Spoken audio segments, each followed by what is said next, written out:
I was chatting and I almost forgot what time it is. That 4 o'clock struck a little bit more quickly than I thought. Let's make sure that we're alive and well across all the streams before we get going. Let's make sure YouTube is rocking and rolling. It looks like we're alive on YouTube, which is great news. A lot of people over there chiming in. Here, it's black. Yeah, there it is. It's black. Does it look purple? Well, maybe it is. I don't know. Let's make sure we're alive. All right, we're on Twitch. We're on Facebook. We're on Rumble. We're on Twitter. We're on everything, which means we can go ahead and get started. So let's do that right now.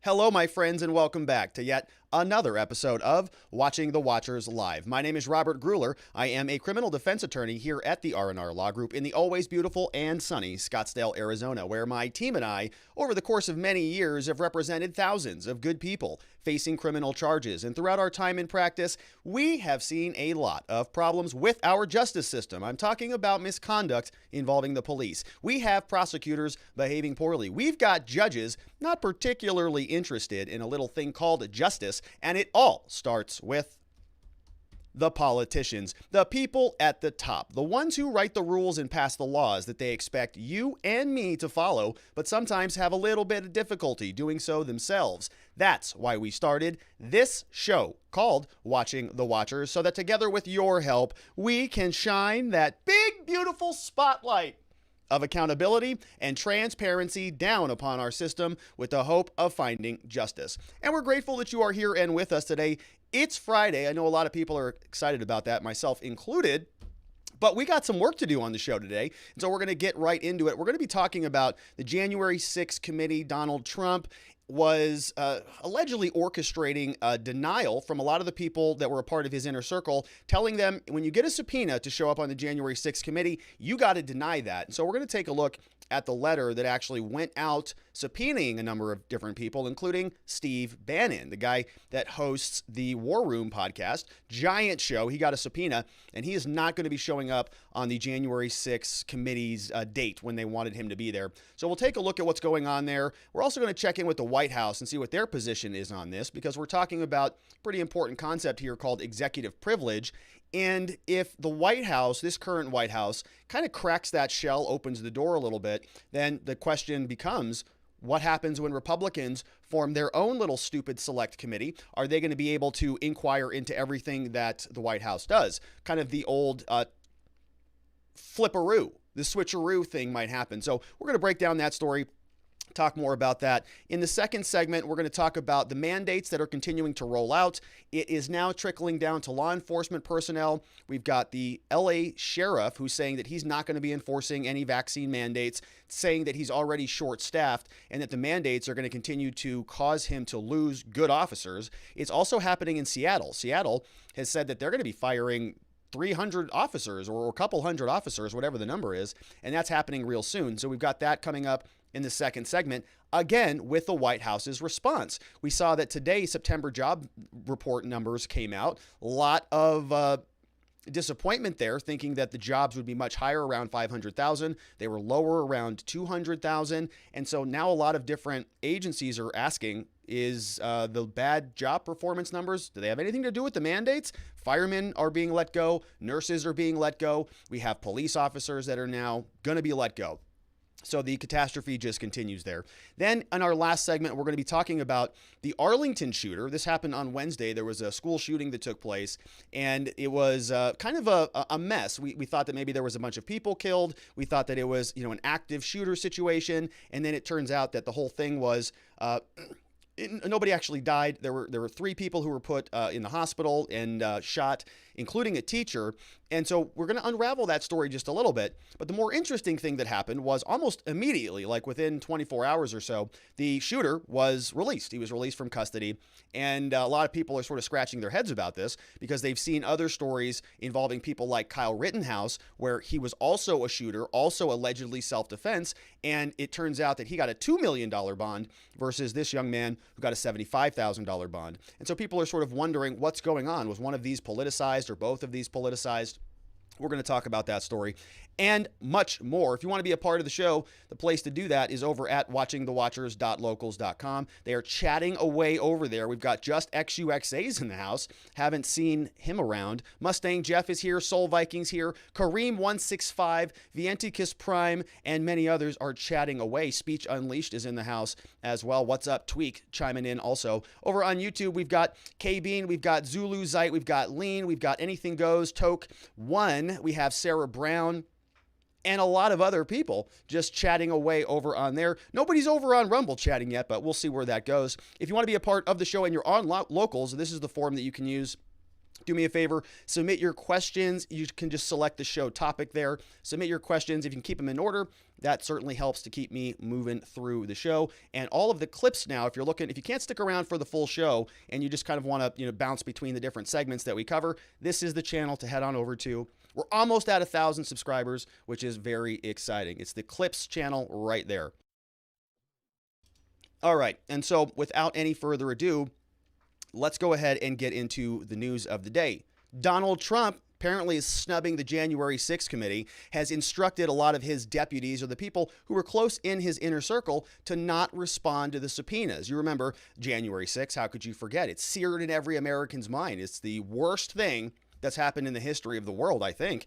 And it resulted in a lot of different inquiries and investigations. In fact, Donald Trump got impeached a second time over the whole thing, but that doesn't mean that this is done and closed. We've seen a lot of different January 6th defendants go into court. Many of them are now resolving their cases with plea deals, and we're going to see how all of those hundreds of cases shake out. But we still have a lot of questions about January 6th, and I was somebody who from the very, very beginning has wanted a lot of answers, had a lot of questions about why Muriel Bowser, the mayor of Washington, D.C., declined National Guard support back on January 5th, the day before all this stuff happened. Very strange to me that the FBI and all of the different alphabet agencies, including the Capitol Hill Police, the Metro Police, and the list goes on and on, of police agencies in D.C. that somehow couldn't figure out that this thing might happen. So yeah, I have a lot of questions about it. I know a lot of people do, but the question that sort of is the most pertinent right now is, are we going to get any of these questions out of the January 6th Select Committee,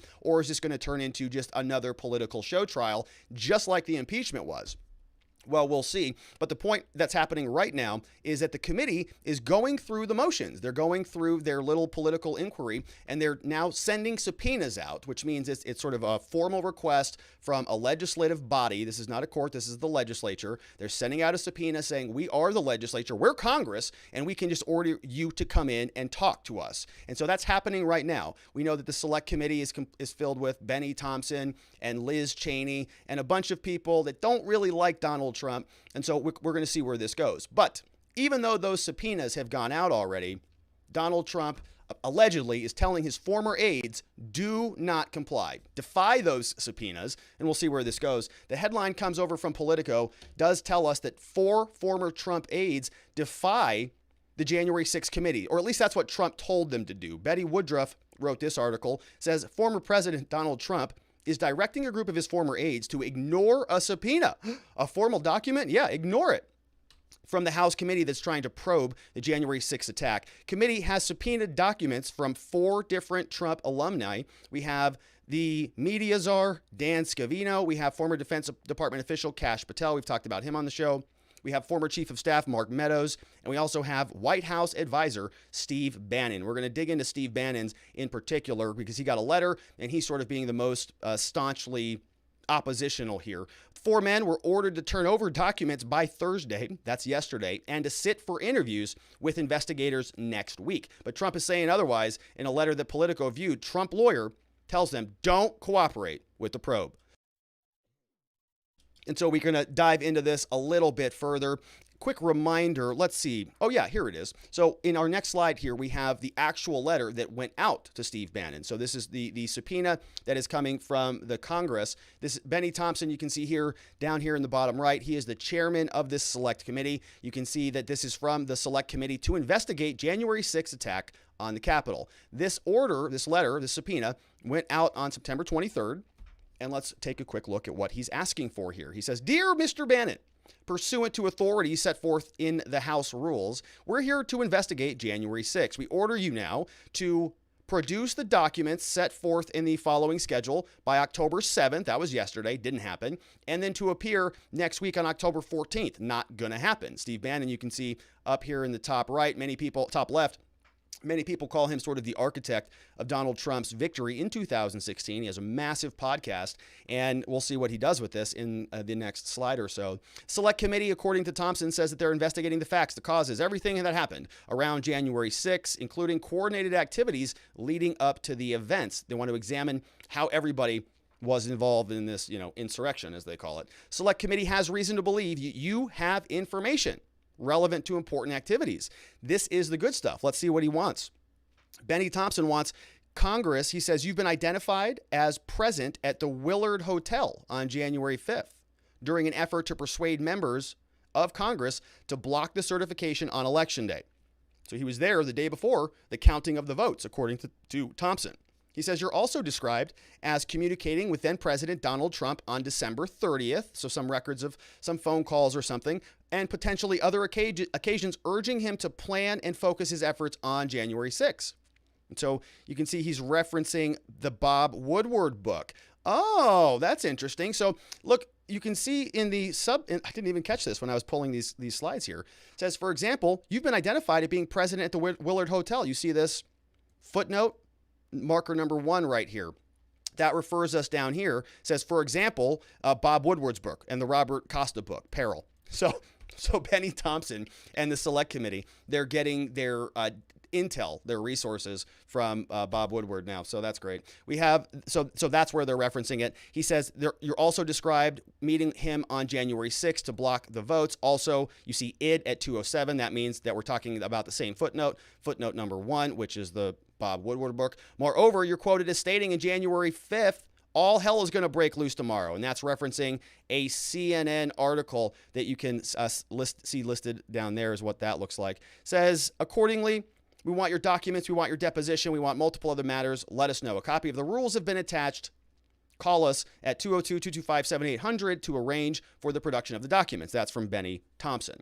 And so we can see what he wants, right? He read the book and he's very concerned about it. So now he's going to be asking for all sorts of documents. We've covered a lot of the documents that he wants. We're going to get to that further into the segment, but he's asking for a bunch of stuff. I need you to produce these documents, and I need you to show up and sit for a deposition, and it's not likely that that's going to happen. Why not, though? Why would Bannon, why would Patel, why would Scavino, or any of the other Trump insiders try or argue that they don't have to appear? They don't have to do any of this stuff. The concept is called executive privilege. Just like you've heard of attorney-client privilege, right? When you come in and see an attorney, you sit down, you tell us the facts of your case.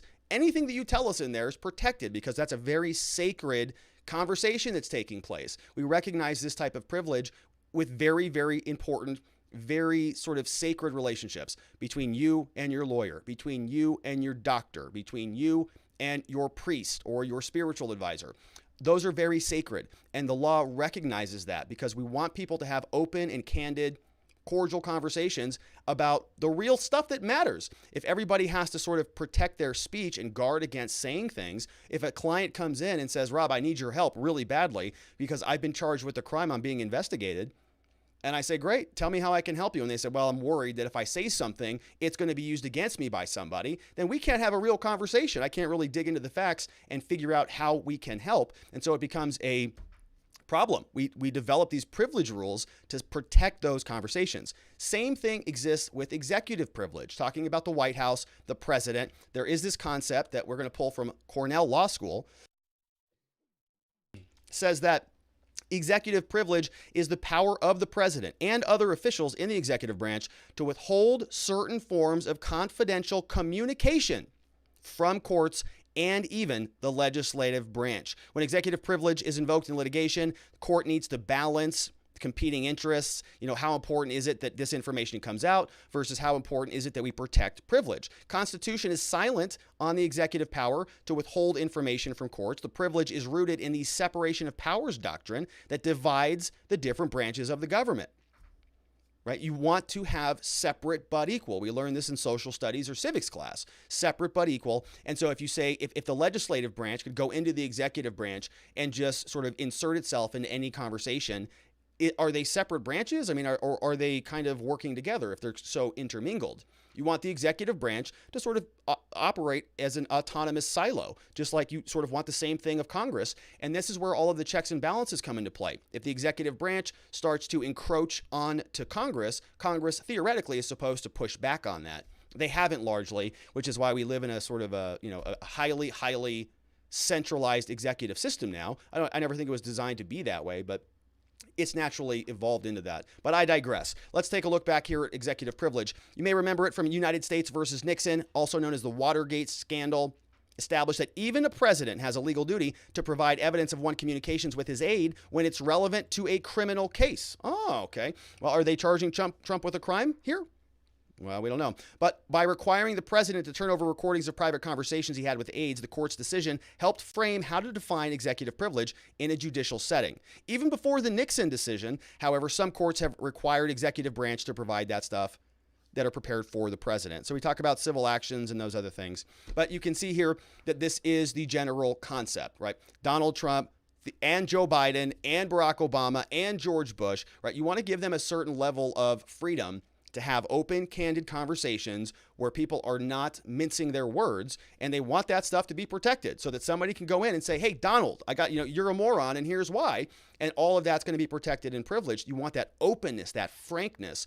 And that's where privilege really is. That's why it's so important. Now, that is the hat that Steve Bannon and a lot of these other sort of Trump insiders are going to be hanging their hat on in order to deny the subpoenas, in order to justify their refusal to go and testify. CNN tells us that Bannon is to defy the subpoena from the January 6th committee, citing Trump's direction. And so Steve Bannon, according to CNN, will not cooperate with the House Select Committee investigating January 6th. His lawyer said in an email that CNN got their hands on, says that the attorney told the committee that, quote, the executive privileges belong to President Trump. We must accept his direction and honor his invocation of the executive privilege. Oh, okay. So the privilege then is Trump's to invoke, right? He gets to maintain that given the fact that he is the executive. Sort of like you're the client having an attorney-client privilege, right? You're the client, I'm the attorney. I don't get to say on your behalf, well, I waive your attorney-client privilege. Sorry. And I get to just say whatever you told me. I get to go communicate that to the police or the prosecutors, or I get to breach it, right? It's not my choice to do that. If you want to breach it, that's fine. It's your prerogative. But if I do it, I'm dropping below my ethical standards. And so here, Donald Trump was the executive. It's the executive privilege. He's wanting to invoke it. The attorneys for Bannon are saying totally justified. The letter from Bannon's legal team goes on to say it may end up to the courts to decide whether he's ultimately forced to cooperate, essentially daring the House to sue him or hold him in criminal contempt. And we're going to get to the House here in a minute and see what they're going to be doing about all this. As such, until these issues are resolved, we are unable to respond to your request or your documents or ask for testimony. This is from attorney Robert Costello. The letter sent to the committee on Thursday came after a lawyer for Donald Trump told subpoena targets, including Bannon, not to comply with any of the congressional requests for testimony because it could contain privileged material. Now, that's their posture. And so this is how these cards are being played. January 6th committee comes out and says, oh, we're up first. Here's our card. It is subpoenas. What do you have to say to that? And so Bannon and a lot of the Trump insiders are saying, oh, well, that's a nice card to play. Well, we're going to play decline. We're not coming. We're not showing up. Thanks for sending us the subpoenas, but we're not going. What do you think about that? And so now it's the committee's turn to decide what to do. What card are they going to play? Are they going to go sue these people? Are they going to ask for criminal contempt? Are they going to go send federal agents to go round these people up and haul them in front of Congress? Well, we'll see. We'll see where it goes. There is a very interesting sort of a division brewing amongst the anti-Trumpers against the anti-MAGA folk out there. You may remember Rick Wilson over from the Lincoln Project. Lincoln Project, a very vehement pseudo-criminal disgusting organization based on some of the other people who are over there. But Rick Wilson is one of the co-founders of this organization. Very anti-Trump, very, very anti-Trump. And they're keeping tabs on what's happening with this January 6th committee because they want to see Trump burn, really. And so they've been monitoring this thing going, oh, yes, just salivating from their jowls, very excited that this is going where it's going until today. Rick Wilson, one of the co-founders, posted this on Twitter, was very excited about January 6th, but says, I have some bad news, everybody. After multiple calls, I have some extremely grim news. So it's bad news and then grim, which is just, I mean, that's like double bad. As of now, 1/6 Commission is dead already, is what he says, and it will not enforce the subpoenas. Trump wins, period. The 1/6 terror plot will go unexamined and unpunished. To say I'm livid is putting it mildly. That was from Rick Wilson. You see him here. He is the Lincoln Project co-founder, ad guy, #1, a best-selling New York Times author, seemingly unkillable. He's current and proficient. Oh, over at therickwilson.com. So he's got 1.2 million followers, was very, very excited about this, but saying that January 6th is going, the committee's going downhill. He continues, he said, this is staffed wrong, this is led wrong, this is a gutless exercise to get back to talking about infrastructure. Says they're not taking this seriously. They're not taking the data before them seriously. They're eager to run out the clock. He says, livid, not happy. I'm told that the whole plan is to bring in academics to examine the information from that day, when it should be a law enforcement intelligence community style counterterrorism investigation. The leadership has already decided to slow roll it and write a tisk memo at the end. Why? They're afraid of 1A implications, First Amendment implications. He says the F? How about being afraid of a mob coming to effing kill you? Very angry. Democrats never tell me again, quote, we got this, because you don't have this. Stay locked in your bubble that the modern GOP won't have a mob of Bannon's terrorists burn you to the ground and go pee-pee on the ashes. An unpunished coup is a training exercise, he says. The end. So Rick Wilson has sort of lost it over there on Twitter and is very upset about what he's hearing, but what he's hearing doesn't comport with what the January 6th committee is saying they're going to do. So we don't really know who to believe because sort of both sides, everybody involved in this is pretty much useless. So Rick Wilson gave his little Twitter temper tantrum, and then the January 6th committee, which has their own Twitter account, says this is all nonsense. You can see them posting down, retweeting him and saying all nonsense. Liz Cheney, also a major anti-Trumper, says also, hey, Rick, dum-dum, this is not true. 1/6 committee is making significant progress, and we're going to enforce the subpoenas.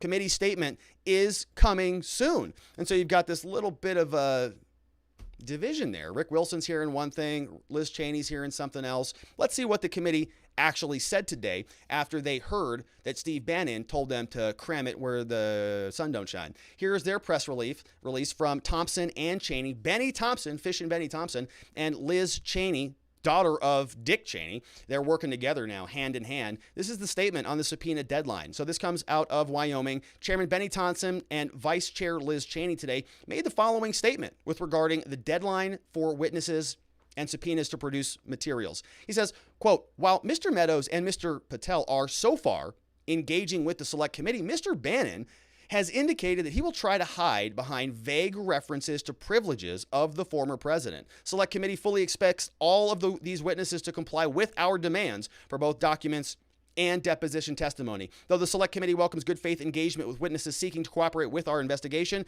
we will not allow any witness to defy lawful subpoena or attempt to run out the clock. We will swiftly consider advancing a criminal contempt of Congress referral. Wow. All right.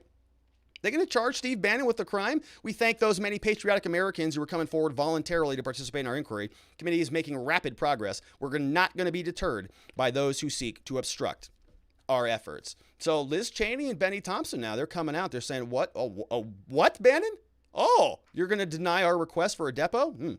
Well, we're just going to have to consider a criminal contempt for you there.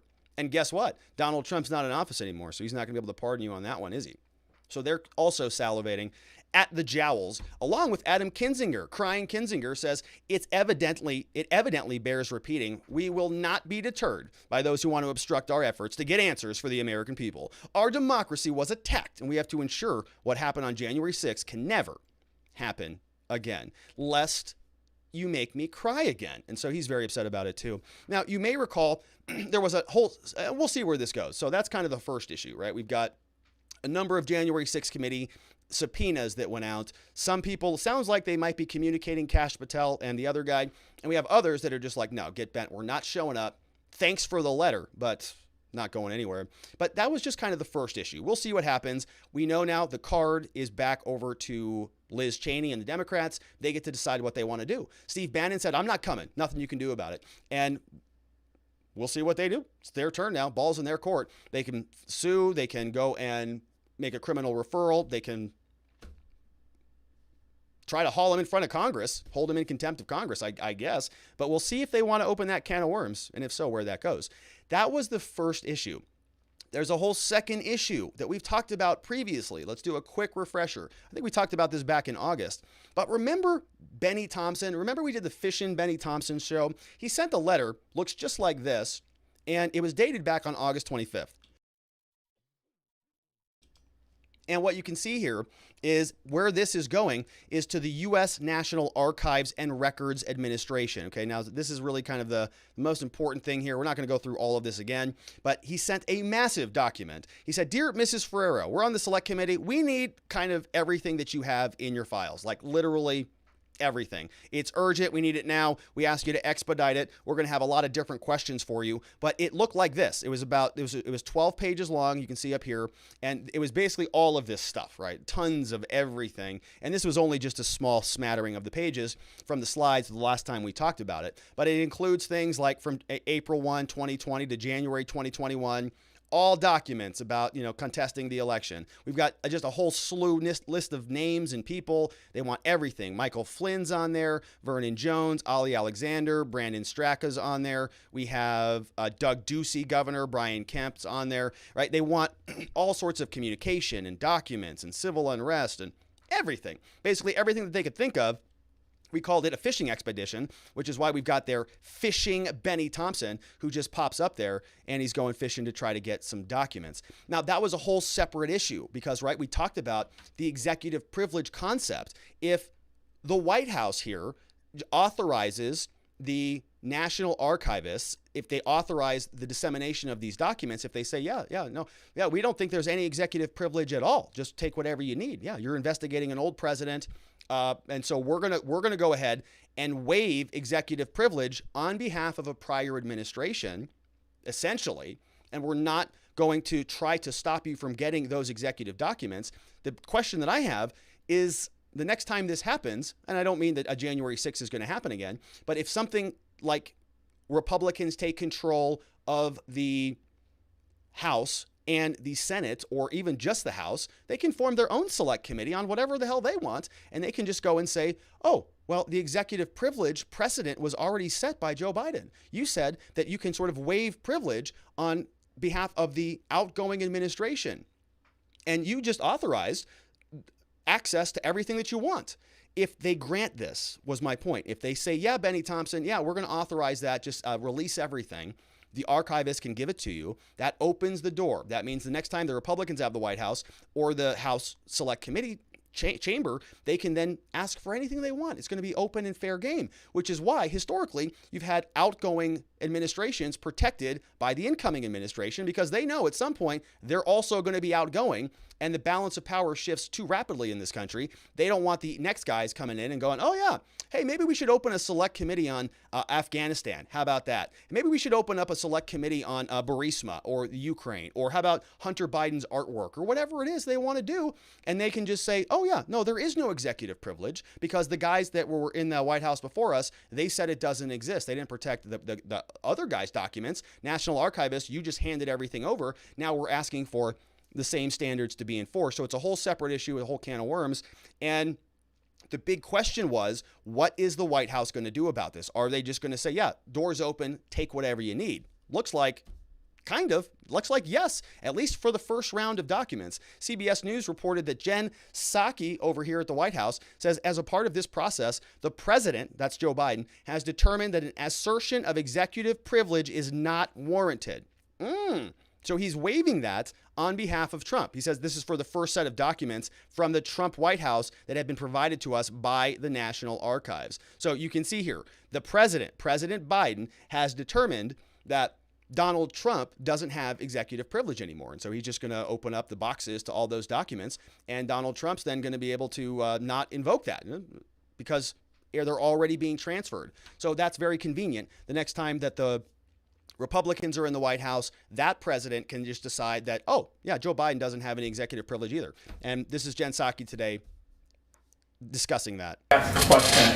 Can you confirm that the White House is authorizing the National Archives to turn over documents covering all communications related to Trump's activities on January 6th? The administration takes the events of January 6th incredibly seriously, as the president said on its 6-month anniversary.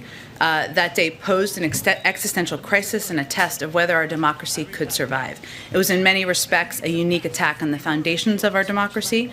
The president's dedicated to ensuring that something like that could never happen again, which is why the administration is cooperating with ongoing investigations, including the January 6th Select Committee, to bring to light what happened.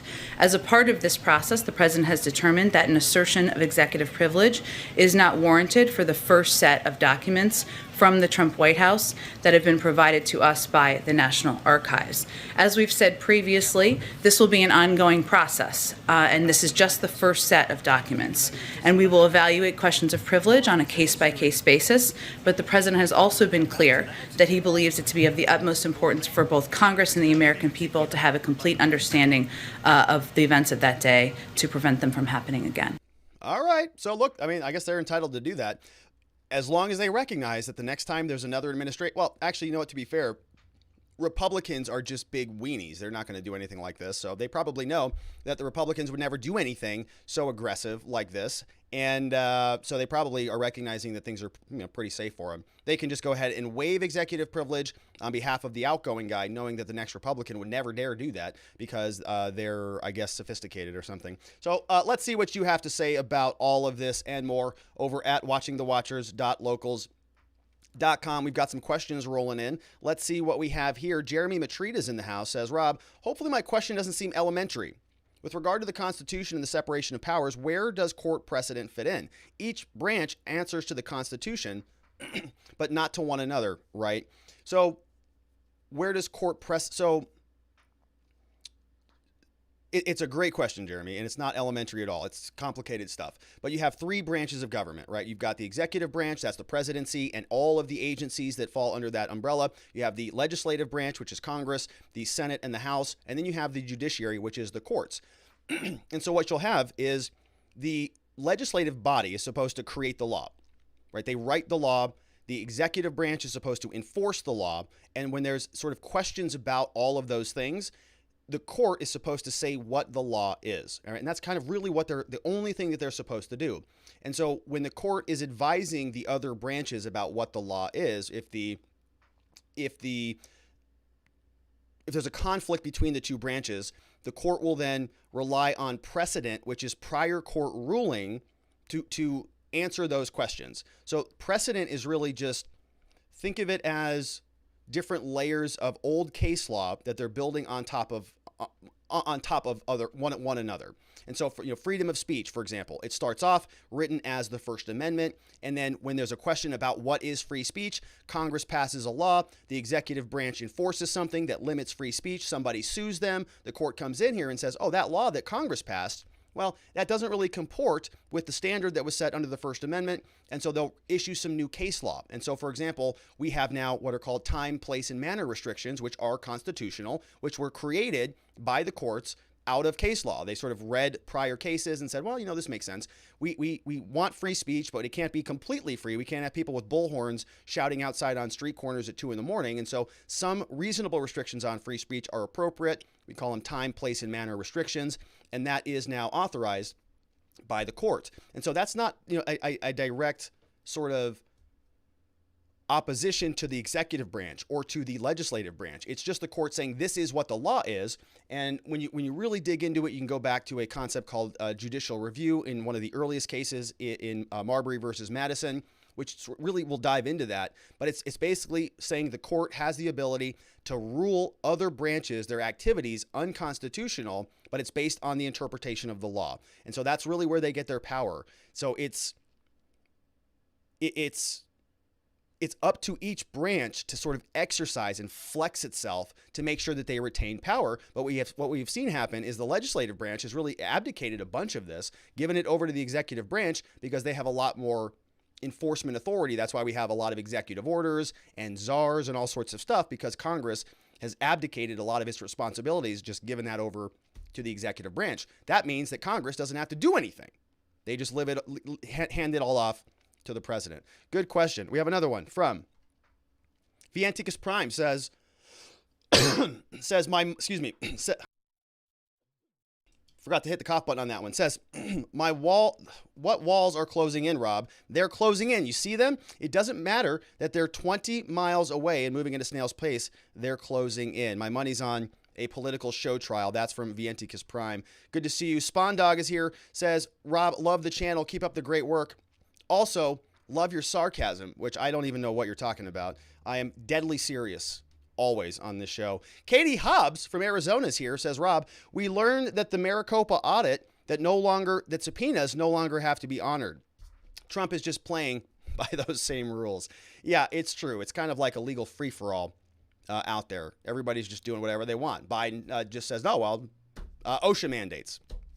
See what they come up with their new rules. He says, CDC extended. Why? Don't know.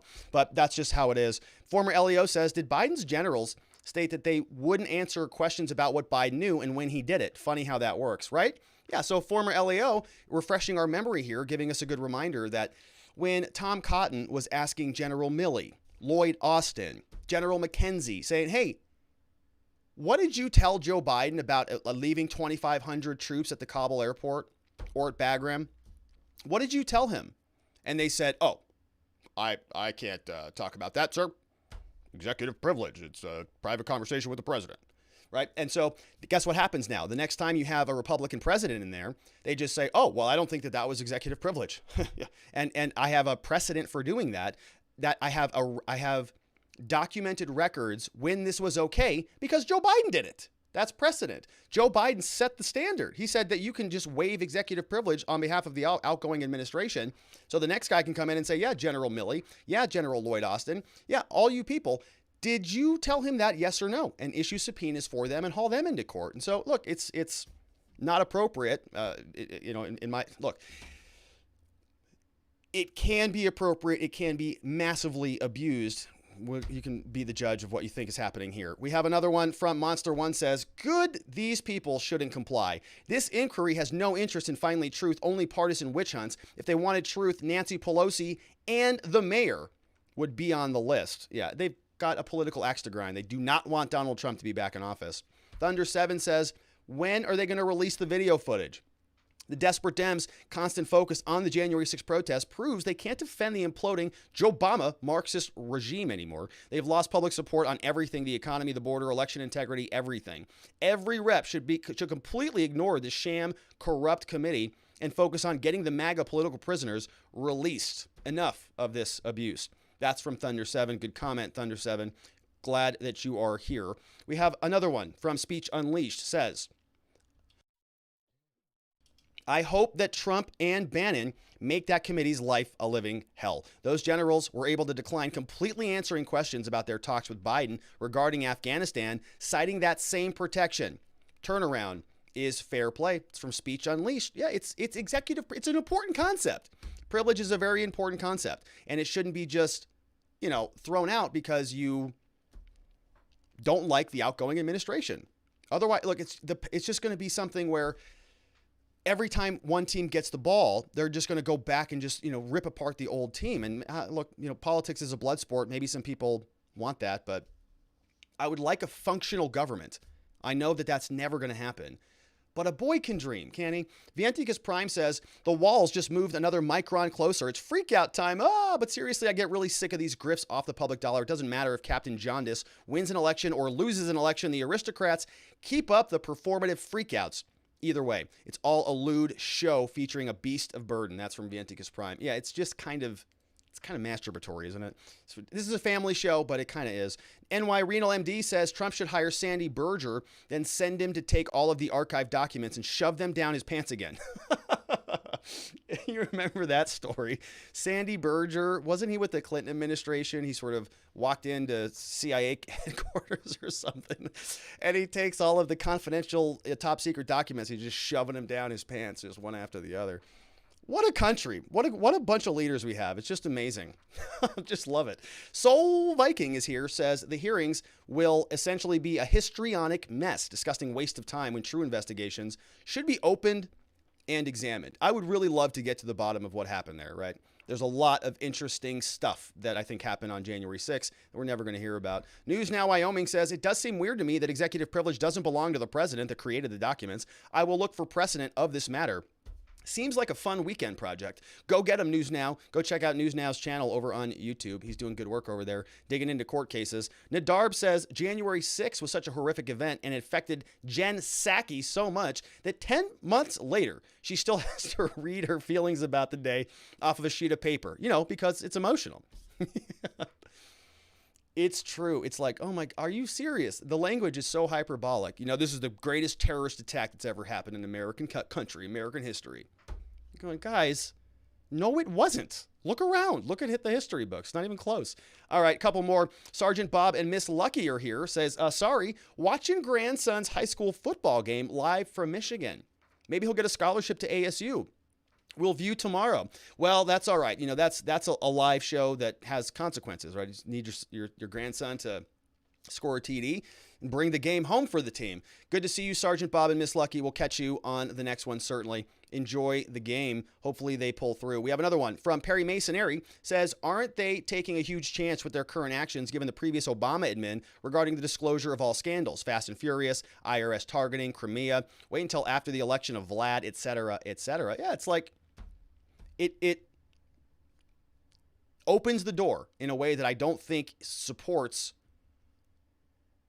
the institution of the White House long term, but it's going to come back and bite the Democrats in the butt, I guess is the bigger point. News Now says, burning federal courthouses wasn't terrorism, but January 6th was terrorism. Speaking against schools is terrorism. Catch up with the times. I forgot. Everything is terrorist now, and I am in like 6 different buckets of domestic terrorists and violent extremism and libertarian extremism and all of it. Okay. I know it's very complicated. It's hard to keep track. Those were all great questions from watchingthewatchers.locals.com. Thank you for all of your support over there. We're going to jump into the next segment. Let's see what else we have cooking. Oh yeah, we're talking about more mandate business, and this is involving the police. Vaccine mandates continuing to roll out across the entire country. Spent a lot of time on this channel talking about the consequences of that. Have talked about New York healthcare workers being let go and being replaced by the National Guard and military. And we're seeing that same trend happen around the country. Talked about the Naperville firefighters. Here, John Halgren on our channel is a local community member also going through this, facing losing his job as a consequence of more vaccine mandates. Firefighters, nurses. Now, it's the police. In LA, we have one sheriff who's saying he's not going to enforce it. We know that LA and California have been basically hyperventilating about COVID-19 for about 2 years now, and they are continuing to do that. They are imposing more mandates, more requirements across the entire county of LA, saying if you need to go into a bar or a restaurant, you got to have your Vax Pass. Started in New York, the canary in the coal mine, now percolating throughout the rest of the country like an insidious virus, and it's going to LA, and it's impacting the police. The police, as we know, have already been hard hit from the summer of unrest in 2020. Many movements to defund the police. Police officers are feeling neglected and unappreciated all across the country, and I can empathize with them over that. And I'm a criminal defense attorney, which is sort of a wild thing to be saying here. But we're going to turn our attention over to one sheriff in LA County who is just not going to be complying with the mandates, saying he's already under the barrel of a gun because he has no more staff. Headline comes from AP, says a Los Angeles County sheriff will not enforce the vaccine mandate. He's not going to enforce the county mandate in his agency. His name is Sheriff Alex Villanueva, oversees the largest sheriff's department in the county, with roughly 18,000 employees. Wow. In the county? That might be country. That's a big one. Said that Thursday in a Facebook Live event, he does not plan to carry out the county's mandate. Under Los Angeles County employees, they had to be fully vaccinated by October 1. So he's missing that deadline. Mandate was issued by executive order, only allows exemptions for religious and medical reasons. Villanueva said his employees are willing to be terminated rather than get vaccinated. Says, I don't want to be in a position to lose 5%, 10% of my workforce overnight on a vaccine mandate. More than 26,000 people died in LA County. Of the county's 10 million residents, 78% got the vax. 69 are fully vaxxed. Health officials said the county has reported 14 deaths a day.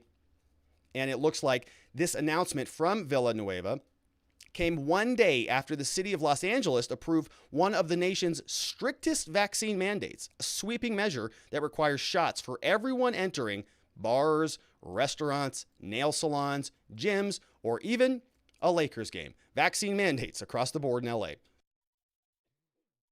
Here is Sheriff Villanueva telling us his perspective now.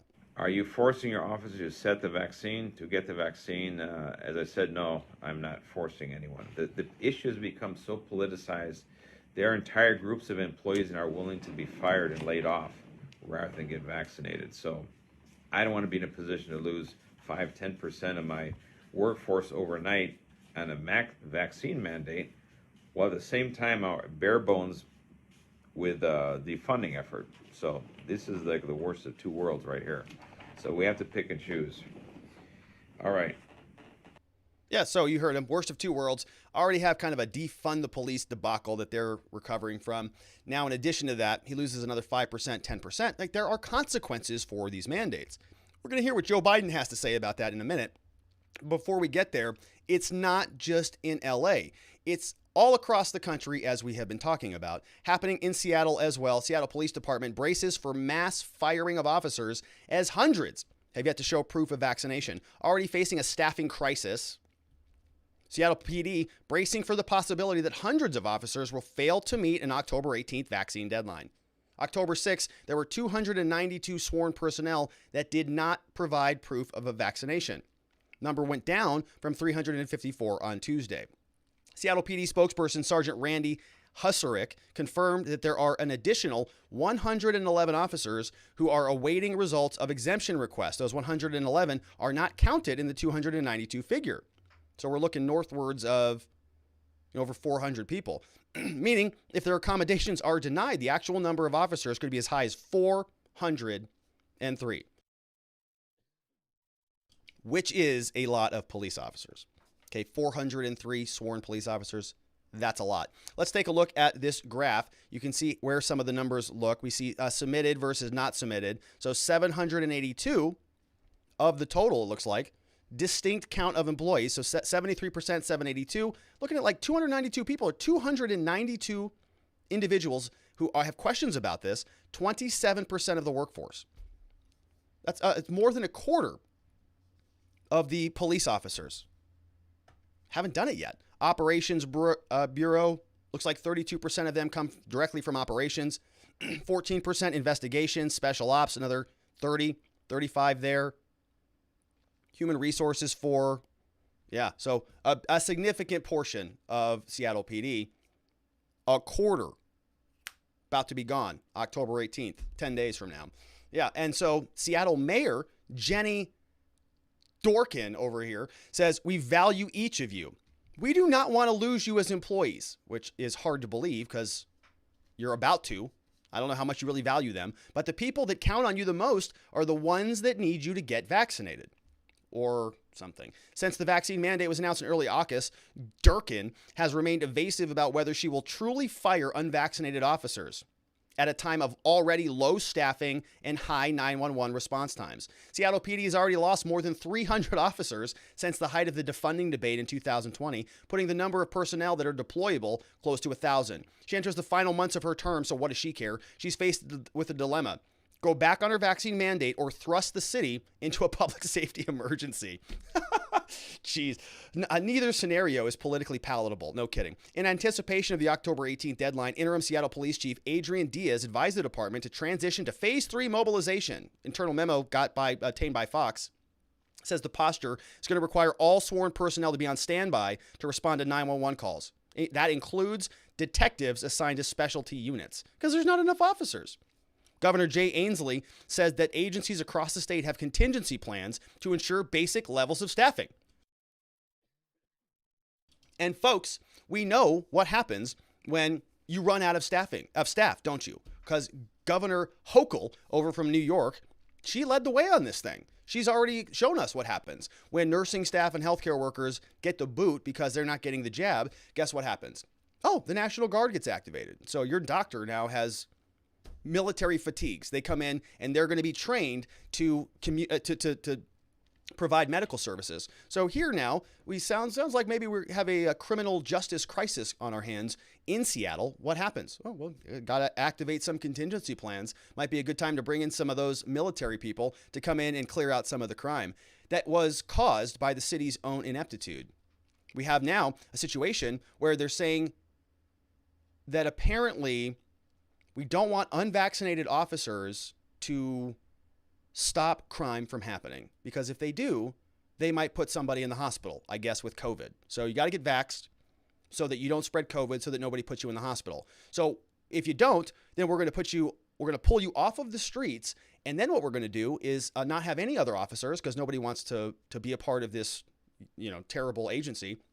And so then murders and rapes and homicides and all of those things can continue forth, which is going to put people in the hospital. So it's sort of around and around we go, no matter what you do, somebody's going to the hospital, sounds like, in Seattle, which is a sad thing. Seattle PD officer with 5 years told Fox News she plans to leave the agency even if the mandate is relaxed. Environment has been pretty toxic, pretty negative, not just from the whole mandate, but prior to that as well. I'm not sure this is a good place for me or my mental health. Been very stressful. Said she's probably going to get hired outside with an outside agency outside of this county. Another patrol officer who also asked to remain anonymous says he's hopeful the city will change course. He says losing even 50 to 75 officers in one day, the response times for the city will go up drastically. He works out of the West Precinct downtown. The officer put in for a religious exemption, not hopeful it's going to get approved. I will continue working until the day they fire me. And that's about all I can do. So that's good. Yeah. So all of the vaccine mandate hysterical lunatics up there that are bending over, twisting themselves into pretzel to justify why every single stinking person has to get it. And if they don't, they are subhuman pond scum that deserve to be thrown out on the streets, that deserve to have their paychecks ripped away from them, that deserve to have their children go hungry. Well, that's their problem, because they should have just got the vaccine. All of those people who are in that bucket, well, they're going to have to deal with, if they call 911, no one answers, they know who to blame. They know exactly why. And, my hats go off to the officers who were fighting not against the vaccine, against the mandates. So cheers to them. Now, we're also hearing from the White House on this. A lot of people are asking, well, sounds like we're firing a lot of people. A lot of people are quitting. What's this doing for employment numbers? What's this doing for the economy? What's this doing for infrastructure? What's this doing for trucking and shipping and delivery and food supplies? And how about healthcare supplies? And now, police operations, firefighters operate. The whole infrastructure is crumbling all around. Why? Is it because of the coronavirus, or is it because of the mandates? Is it because of the government stepping on the necks of every single person who just wants to get out there and live their damn lives? So when we start to see repercussions trickle throughout the entire economy, we start asking ourselves, who is to blame for this? What's going on here? And we can turn our eyes to the president. He was out last night, talking about this, saying, listen, you're going to hear stories about the ones we just covered, 300 officers gone, hundreds of people who are nurses gone. We just hear it day by day, layoffs by the hundreds, sometimes the thousands on airlines and different places, hospitals all over the place. What is happening? Joe Biden says, don't worry about it. Just think of the bigger picture. People got the vaccine. That's what's most important here. Here's Joe. These requirements work. And as the Business Roundtable and others told me when I announced the first requirement, that encouraged businesses to feel they could come in and demand the same thing of their employees. More people are getting vaccinated. More lives are being saved. Let's be clear. When you see headlines and reports of mass firings and hundreds of people losing their jobs, look at the bigger story. What? I've spoken with Scott Kirby, CEO of United Airlines, who's here today. United went from 59% of their employees to 99% of their employees in less than 2 months after implementing the requirement. 99%. Wow. Congratulations, Joe. You are very persuasive. Your bold leadership really just motivated people. People woke up one day out of their beds and the clouds parted ways and the beautiful sunshine shine through thanks to Joe Biden's leadership. He told us all the way. He showed us the way. It's the vaccine, and everybody just woke up, voluntarily did it due to his great leadership. Or not, right? They had their arms twisted. They were berated into this, bullied into doing what they had to do, threatened, if you don't comply, you're going to lose your job. Everything that you've been working for over the last however many years is now gone. You're gone. And since we have uniformity in a lot of these industries, where are they going to go? From United to American to Southwest if they're all doing the same thing? No. So he goes on stage and preaches like this is a big victory, like he's this great moral leader, and he's celebrating and doing cartwheels over a mandate. Great. That twisted people's arms into getting something. Amazing leadership. And he's very excited about that. Not to mention, those numbers went from 59% to 99% pretty quickly, didn't they? How many of those people were fired and let go? That kind of adjusts those numbers pretty quickly, doesn't it? Yeah, it's easy to get to 99% if you just fire everybody who's not vaccinated. Congratulations. Really, really well done. Now, that is something that has consequences. The White House doesn't apparently put two and two together. But yeah, when you start firing people like at United in order to hit your stupid vaccine numbers that you think is going to solve all this, which it won't, what happens? Well, jobs go bye-bye, don't they? And September job report just came out today, and it was terrible. Let's take a look from the Wall Street Journal. U.S. job growth falls to the slowest pace of the year. Economy added just 194,000 jobs, but employment rate dropped to 4.8%. Why? Because workers are just exiting from the labor force. Okay, they're just not working anymore. So that's great. Employment numbers are very low. That's great. 4.8. Wow, amazing. But that means that nobody's even in the labor force anymore. And we're seeing that everywhere. Help wanted signs everywhere you go. Even though stores are closed up. What's going on here? Well, U.S. job growth fell to the slowest pace of the year in September. A sign that, according to the Wall Street Journal, the Delta variant and a persistent shortage of workers weighed on the economic recovery. Economy put out 194,000 jobs, smallest gain since December 2020, down from 366K added in August, Labor Department said Friday. September payroll fell well short of the economists' expectations. Many workers gave up the job search, exited from the labor force last month. Smaller pool of labor meant that despite the slowdown in hiring, the unemployment rate actually fell. So they're just getting rid of people from the workforce. Says the economy is in an unusual position. Demand is strong. Households are flush with cash, have increased spending, but businesses are struggling to find workers to serve them. Part of a broader supply squeeze that is being felt in the U.S. and globally. So yeah, going to continue to have terrible numbers when you have terrible policies that are causing people to leave. Now, somebody asked Jen Psaki about this in the White House today. I think this was Ducey. Said, we're talking about staffing shortages a lot, jobs numbers, workers not being in the workforce, people just bailing out of even looking for a job. Do you think that might have anything to do with the mandates? Here's Jen. And do you know if this particular hospital might have been having staffing shortages because they have a vaccine mandate and maybe some folks have had to leave because they didn't want to get vaccinated? I would love for you to account for me where that is the issue over more so than the number of unvaccinated who are filling emergency rooms, filling ICU beds. That is the problem in hospitals across the country. Go ahead. All right, so the bigger issue is the unvaxxed filling up the hospital beds. It's not the fact that the hospital beds don't have nurses to work them or something. So she says back to Ducey, why don't you go get your numbers right? And we sort of can compare apples and oranges here. Yeah. So so that was Jen Psaki. Now over in the chat, every time we play a little Jen Psaki clip, a couple people get excited over there. And so I noticed this when I was clipping this next and final Jen Psaki clip before we jump into questions. I noticed very interesting freeze frame on the start of this clip. And this one is especially clipped for Zulu over on YouTube. Look at that. Look at that face from Jen Psaki right there. Look at that, Zulu. Take it easy over there. Calm down. All right, let's listen to Jen. Here's what she has to say about this. Somebody asks Jen, hey, Jen, given the all of Biden's tremendous successes, you want to comment on these poll numbers that we've been seeing? Not looking so good. Here's what she says about that. And look at that tongue out there.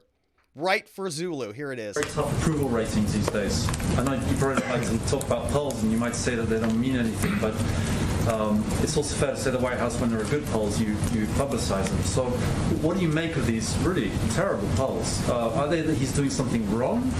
Is it just the communication? Or is it he's doing the popular things that have to be done? Or something else? Sure. Well, look, I would say that this is a really tough time in our country. We're still battling COVID, and a lot of people thought we'd be through it, including us. And we, because of the rise of the Delta variant, because of the fact that even though it was a vaccine that was approved under a Republican administration, even though we now have full FDA approval, and even though it's widely available across the country, we still have a quarter of the country who have, less than that, 20% of the country who've decided not to get vaccinated. No question that's having an impact. And of course, as the president has said, the buck stops with him. So, okay, so that's Jen. Continuing to blame the unvaccinated. All the problems, all the poll numbers, everything. It's all the unvaxxed's fault, apparently. And Zulu's being a good sport over on the chat. Good to see you, everybody, over there. All right, let's jump into some questions on this segment. Let's see what you have to say about all this at watchingthewatchers.locals.com. A couple questions have come in. We got Mike. Nope, that was on the last segment. A couple of those came in late, didn't they? We have here, Vienticus is saying, I know everyone likes to use the analogy of the boiling frog, but did you ever play StarCraft? These mandates are a bit like the Zerg. The creep just slowly expands as each new stronghold is erected, consuming everything, bit by bit, and behind it are ravenous monsters. You know, I never really got into StarCraft. I was a really big Command & Conquer guy, like really big. I still love that game. Amazing game. I played Command & Conquer with my friends, you know, way back in like the... As soon as it came out, Command & Conquer Gold, Hand of Nod, GDI, Obelisks, the whole thing. A lot of fun. But I get your point. The similar game now, I would say, is Factorio, right? The little bugs that come, they kind of continue every I think, night. They get a little bit stronger. It sort of reminds me of that. But it's a good one. Yeah, StarCraft is a very popular game. News Now says, not going to say nice things about cops because that isn't in my nature. LOL. So this will go across for all skilled trained professionals, nurses, teachers, etc. What is the best thing for a failing economy? Fire all your trained professionals for refusing to get the shot. The Democrats are so blind to reality. Yeah, I agree completely. It's like lunacy. They're trying to get the economy rolling and they're firing everybody that is like essential. All of the essential workers last year, you're gone. It's like, what? Spawn Dog says, liberals have a new religion with COVID. Totally agree. They even have necklaces now. They don't have crucifixes on them, though. They have the word vaxxed. That's Governor Hochul. The end of the world didn't happen through climate change, their primary religion, so this is current in an attainable way to worship something that's close in hand. They attack the unmasked and the unvaxxed because it violates their doctrine. I don't disagree with that. I mean, I really have I'm having a harder and harder time talking with the pro-mandate people because their eyes just kind of glaze over. They just kind of turn into automatons, and they really, in many of my experiences, have been largely illogical and difficult to talk to. So it's really not even worth the time. Speech Unleashed says they can't afford to lose their police. Who will be able to clear all the homeless off the street the next time there's a mass celebrity event? Oh, I forgot. They'll just activate the National Guard to do it. Yeah, just the military or a national police force since all of the other police are going bye-bye. The Anticus Prime says, I don't doubt the desire to bring military people into all the essential services by the aristocracy. Let's not forget how much money it would save. Wait. Who was it? It kept a bunch of nonviolent criminals locked up past their sentences because they were cheap labor again? Oh, yeah. Cackling Kamala Harris. Yeah, she's the one who did that. The same woman who was out there like making fun of people in custody saying, oh, you know, they're like begging for water. Like, oh, please, I need some more water, sir. She's laughing at that like these people are cattle or something. Disgusting. And then her and Joe Biden, the godfather of the modern crime system, were yucking it up, being like they were big criminal justice reform advocates. Give me a break. Former LEO says, putting detectives in uniform will stop the prosecution of any offenders. No investigation, no case files will have DAs and judges doing nothing but waiting for the staffing to increase. That's from former LEO. Good to see you, former LEOs in the house. A couple other questions here. Monster One says, wish these people would just quit saying January 6th was domestic terrorism. Terrorism targets civilians, not government. That was on one of the last sections. We have another one from Sleepy Joe says, we can get 99% of the people vaccinated by killing all those who are not vaccinated. It's a good point. Yes, that's a great point, Sleepy Joe. Yes, We can get 100% vaccine if we just put everybody else in concentration camps and then throw them in incinerators. That's great. We have another one from former LEO says, just wait for the aircraft's ashes because of the deferred maintenance. Just wait for the system to crumble, which I think is really what they want ultimately. Thunder7 says, I've been following this since the defund the police movement started in 2020 and the lunatic left. As of today, America now has the highest homicide rate in history. People are free to loot and steal. Nothing is done. It's largely young black men that are killing each other, which once again proves how racist Biden is. Not a word about these young lives snuffed out, only going to get worse with less and less police. It's government sanction of, I think, killing of black men is what you're saying, which, you know, I've said that many times, that Joe Biden has put more black people in custody than anybody in history in America, single-handedly, with all of his different crime bills. And I've not heard a single person refute that. I'd love to hear it. Send me an email or tag me on Twitter or submit it in locals. If you can think of anybody, one person who's more responsible for the incarceration and the degradation of the black community than Joe Biden. Honestly, at least with regard to the criminal justice system. Like, he's got like a 35-year record of that. And he's now in the presidency and hasn't done anything about it to reverse course on any of that. So you know where he lies on this thing. I think he's probably the biggest racist you've ever heard of. Let's see what else. Great comment from Thunder7. Fired me up on that one. Zulu says, crime is out of control. Why worry? Let them go. Is that really from Zulu? Zulu, I don't ever see you on locals. I don't know if that's actually you.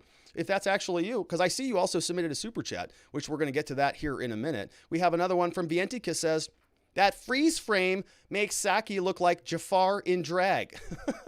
I didn't pick up on that one. I thought, look, I tried to deliver on this show. I know every time we do a Saki clip, I can see Zulu's keyboard fingers just going a little haywire over there, you know, and so we try to deliver here. I try to please the people on the show. Greg Murad is here, says, hey, if Melbourne is anything to go by, look how insane things have gotten. Let's see if I can pull this one up. Is Instagram working now? Let's see if I can pull this one up. Okay. Yeah, so this is what's going on in, do I have this muted? Let's see if I can play this real quick. Greg Murad is sending this over here. Let's see what we've got, if we can play this. Can we hear this? Come on.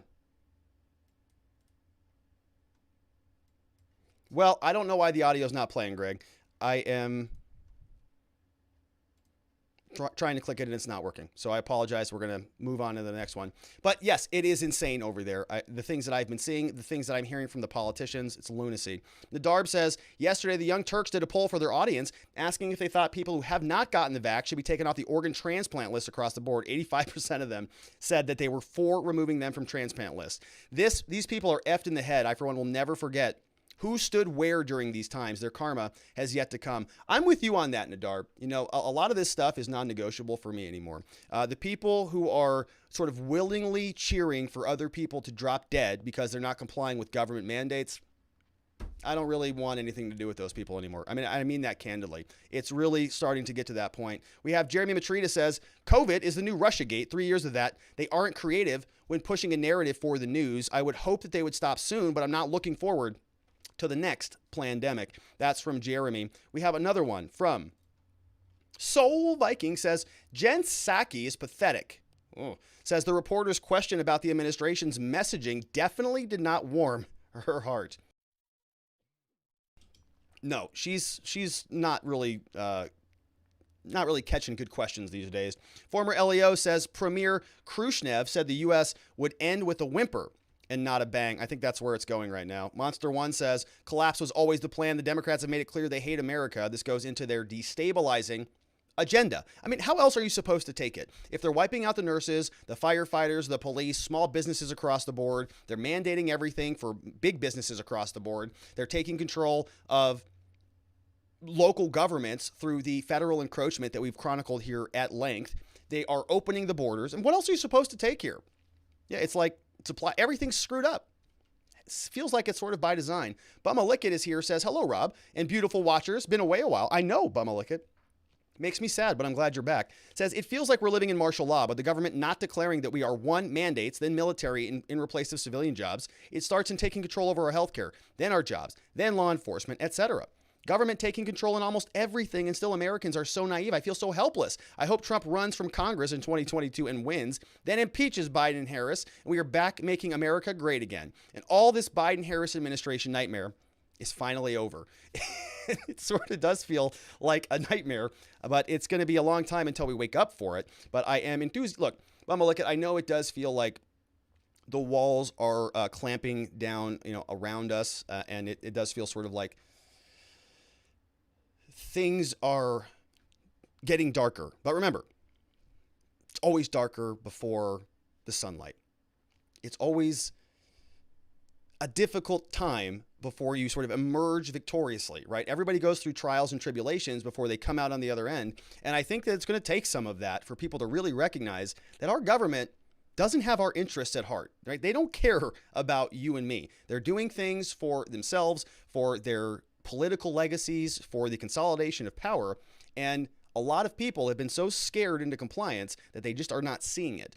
I'm hopeful that with your help through our continued shows and conversations, through our continued pillaring of some of these knuckleheads, that we're able to communicate and wake people up, and that as this continues to sort of encroach down upon us, we're able to shake enough people loose that the trend reverses. And look, I'm seeing a lot more people actually waking up, and I mean that genuinely. A lot of people closer to me in my life have said, what is going on? This doesn't seem right. People who were unplugged originally are sort of connecting with all of this nefariousness. Icewolf says, though I don't agree with mandates, I got my shot. Still being pressed for my papers. It is a mess. Didn't get it for that, but for health reasons. Type 1 diabetes has a high risk. And so that's great, Icewolf. I don't have any opposition to the vaccine. I don't, like I've said consistently, if you want to get it, go get it. If you have, look, and even if you have to make a decision, right, about what to do, you've got a lot of different variables to take into account. And so I've always encouraged everybody on this show from day one, talk to your doctor, make a decision. Joe Biden is not your doctor, probably. Neither is Dr. Fauci. Neither is CDC. Neither is any one of these lunatics out there telling you to just go do whatever they say to do. Otherwise, there are going to be consequences for your noncompliance. That's a whole separate issue, really. If you want to go make a medical decision and do it. If you don't. That's America. The default here is freedom. The default is you have to do whatever the government tells you to do. That's nonsense. And so that's where my issue lies. Yeah, if you've got it, amazing, right? It may make sense for you. It may make sense for a lot of people. But that's a different thing than a mandate. Here's another one from News Now. Says, now that you say it, martial law makes sense. When you have sheriffs refusing to impose your laws, remove the person and put in people who will not question orders. Yeah, I mean, look, if the police are not going to comply, that's okay. They've got federal agents who are going to come in and they'll take care of it. Vienticus Prime says, how long did the Nazis have control of Germany? I just want to know so I know how many more years of this crap we have left. I don't know. Too long, and it didn't turn out real well for everybody living through that saga. So those were great questions from watchingthewatchers.locals.com. Kareem165 over on YouTube has submitted 2 super chats. Says the product is garbage if threats are required to sell it. Yeah, totally agree. Absolutely agree, Joe Biden. What he is doing here, celebrating this, is like, it's like, your dog doesn't urinate in the house anymore. Good job. You trained it. You trained your dog not to do that. How did you do it? Well, you just beat the hell out of the dog every single day until it stopped urinating in the house. That's great. You just beat it and beat it and beat it and beat it and beat it. And you go, look at this. He doesn't pee in the house anymore. I'm an amazing dog owner. It's outstanding. And you go on TV and you celebrate it. And your dog is sitting back there quivering, scared to death, wondering what you're going to take from him next. It's not a good situation that he's doing cartwheels over it. So he's very excited. That was from Kareem. Kareem also says, in Canada, they are mandating all federal employees to be vaccinated to keep their jobs, even if they are working remotely 100% of the time. Do you think this will happen for private jobs as well? Yes, I do. I really do. And I wouldn't have said that a long time ago, but even a year ago. But you're seeing what happens. It's like, how do you think it's going to stop somewhere? Like, right? It's just going to stop with public. So in Canada, federal employees, right? We had that here. It's happening here in the US. It started with the federal employees, with the military, and now it's working down to private businesses through OSHA. Why would it be any different in Canada, Kareem? Yeah, it'll make you sick. I hope it doesn't, but what can we say about it? Zulu's here, says, hi, Rob. Thank you for displaying moments of true beauty in the midst of such dire news. Everyone benefited. Zulu. Yeah, you're welcome, my friend. I told you, I live to serve on this channel. I want to make sure that everybody feels included here. I got a Jen Psaki tongue clip. I mean, come on. I had to share that with you. I'm glad you enjoyed it. And I hope it did bring some peace and unity to our entire community. We have K. Bean says, "Hi, Rob. Thanks for ruining Lean's dinner. Jen Psaki looks like Mark Zuckerberg in a red wig and lipstick." We got a Zulu versus K. Bean, little duking it out over there, K. Bean. If I have to side with anybody, I mean, obviously I side with K. Bean. I don't, but different strokes for different folks. That's well and good. And Jen Psaki does have a little bit of spunk in her, I can see where Zulu's coming from. Those were great super chats and questions over from watchingthewatchers.locals.com. Couple more came in.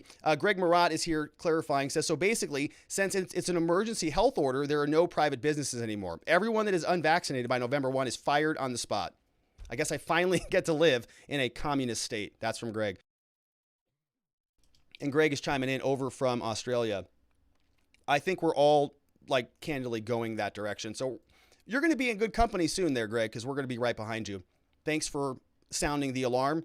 Nobody here in America is listening, obviously. I am, so I appreciate that. We are. Thank you. Tweak says, if common sense won't be enough to wake people up when it comes to these insane mandates, then hopefully the coming energy crisis this winter will be enough to seriously give them a rude awakening and start questioning what the hell the government is doing. It's going to be real bad this winter. People still don't get it. I am in total agreement with you, Tweak. I mean, I'm sort of seeing what's coming. Doesn't feel good to me. We have ashamed to admit I'm attracted to Psaki and AOC. Oh, they're here. Let's see what they have to say. Says, Psaki is crazy hot. I think it's because she's a soulless ginger. Gingers are hot. There, I said it. Since I'm confessing my sins, AOC is hot too, but only in a crazy ex-girlfriend way. Sad to see America being divided because of critical theory, class, race, vax, unvax, it's all the same. It's disheartening when friends I know believe the failure of America is due to the unvaxxed. At least I got to look at Psaki on TV. Silver linings, Rob.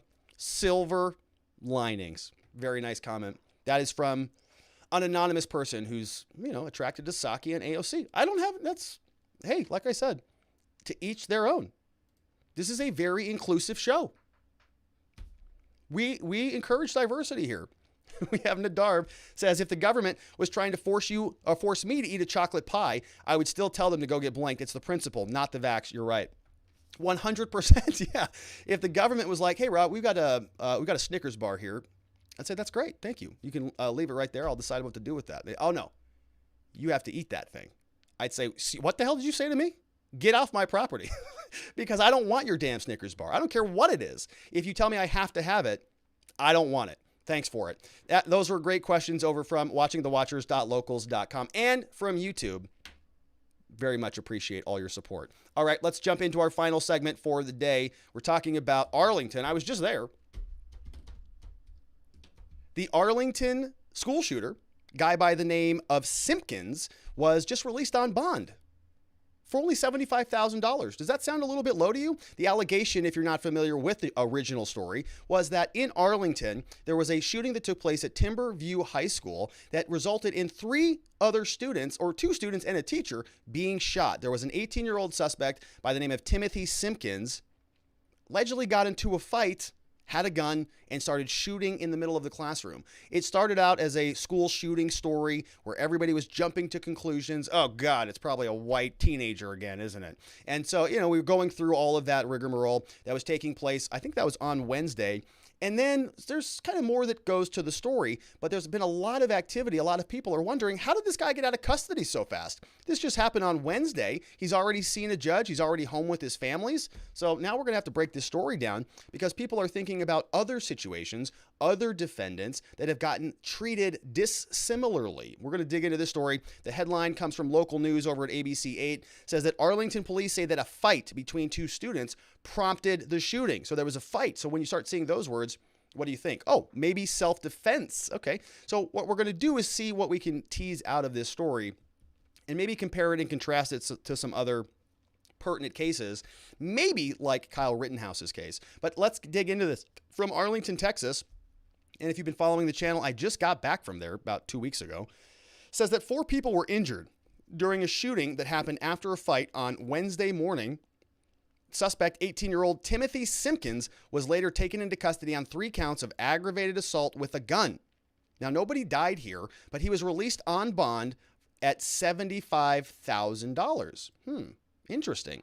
So shot 3 people and he's out on bond for $75,000. Bond includes several conditions: drug and alcohol testing, GPS monitoring, 24-hour home confinement, according to orders from the judge, Brooke Panethos, over at the Tarrant County Court Center. And so $75,000 for a school shooting, for shooting 3 people. I think one young man is still in the hospital. And he's out on cut, and it took like 1 day. If you've been with our channel, you know we covered the Kyle Rittenhouse case, which was also a self-defense case, and he shot 3 people as well. Now, in his case, I believe 2 people died, and here 3 people did not die. So it's a little bit different. But his bond was $2 million. That was back in Kenosha, Wisconsin. This is different. This is Arlington, Texas. That was back in 2020 in the aftermath of the George Floyd death.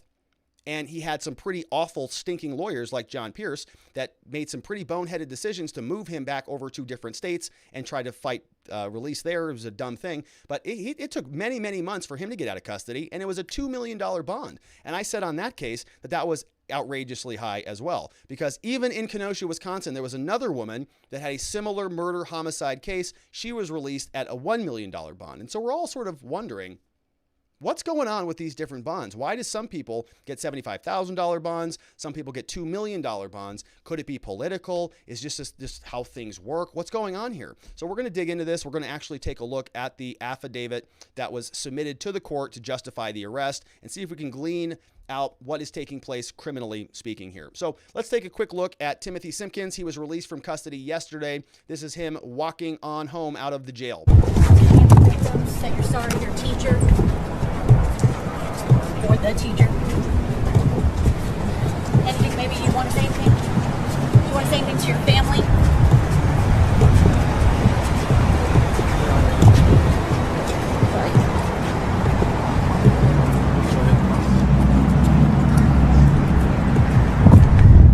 And if you're just joining us here. All right, so you can see there that he was released from custody, $75,000 bond, and he wasn't even wearing his mask. I don't know how they let him out of custody. His mask was down on his chin. I mean, that's like a capital offense in America now. So the judge who let him go is Brooke Panethos, and we see her here. I can't see much else about her. Not much information over there on the Texas website. Tried to search for her name, couldn't find who she is. But that is the woman, I believe a woman who ended up releasing him. Now, was it just a simple shooting? Did he go into the school and just open fire? What happened here? And why did he get released in within 48 hours at a $75,000 bond for shooting 3 people in a school? What's going on there? Let's see if we can dig into it. Daily Mail says that the family of a 15-year-old Texas teen was shot 7 times by Timothy Simpkins after a classroom brawl. They deny that the son of the 15-year-old is a bully, saying he's fighting for his life. Simpkins, meanwhile, is freed on a $75,000 bail, goes and has a party, according to the Daily Mail. We got some bullet points from them. Says that Simpkins, 18, opened fire on Wednesday. 4 people were injured in the shooting. 25-year-old teacher was shot. 15-year-old Zacchaeus Selby was filmed brawling with Simpkins. We're going to take a look at a screenshot of that next. Selby was shot 7 or 8 times by Simpkins, according to an affidavit. He's in intensive care awaiting surgery. Family insists he did not bully Simpkins, was bright and respectful. And you can just notice, right, Timothy Simpkins is 18 years old. Zacchaeus is 15 years old. So what's going on here? Simpkins released on a $75,000 bond on Thursday, went home to a party, pictured celebrating with his family and friends. Sister of the shot teacher said, "How can this keep managing to get worse?" It's a good question. Here are a couple screenshots from the fight. So this video was taken moments before the shooting. Shows Timothy Simpkins, the shooter, being beaten up in his classroom by a 15-year-old student. So allegedly, this is the 15-year-old, and this is Simpkins. And so the 15-year-old looks bigger and looks like he's sort of manhandling him. The 15-year-old student is Zacchaeus. Teachers broke up the fight. Timothy then went to his backpack and retrieved his gun. So then he shot Selby 7 to 8 times, according to the police report. Also shot a teacher in the back and grazed a teenage girl with another bullet before going on the run.